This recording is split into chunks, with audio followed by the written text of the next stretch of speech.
সাংঘাতিককৈ বিশেষ ক'বলৈ গ'লে মই নিজকে ভাগ্যৱান বুলি ভাবিছোঁ যে মানে তেজৰে নহয় মোৰ নিজৰ মানুহ ইমান আহিছে য'ত তেজৰ কোনো সম্পৰ্ক নাই।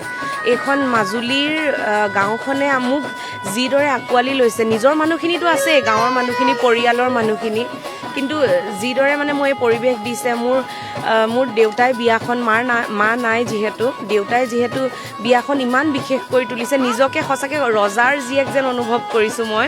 আৰু মোৰ বাবে বাৰু দেউতা সঁচাকৈ ৰজাই হয় বাৰু, মই ৰজাৰ জীয়ৰীয়ে, তথাপিও ইমান মানুহৰ আশীৰ্বাদ পাই মই মানে ভাষা নাই। আৰু তাতোতকৈ ভাল লাগিছে বহুত মানুহে ডেষ্টিনেশ্যন ৱেডিং কালচাৰটো চলি আছে।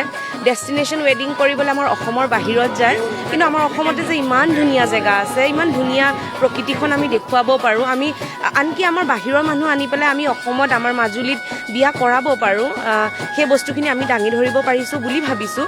আপোনালোকেও এইখিনি বস্তু যদি ৰাইজক দেখুৱাবলৈ খুজিছে তেনেহ'লে সঁচাকৈ সৌভাগ্যৱান, কিয়নো কাইলৈ বাহিৰৰ দুজন মানুহ আহিও আমাৰ অসমত বিয়া পাতিব, আমাৰ অসমৰ টুৰিষ্ট কালচাৰটো অলপ বাঢ়ি যাব। চব ফালৰ পৰাই মই ভাবোঁ যে কিবা এটা পজিটিভে হৈছে।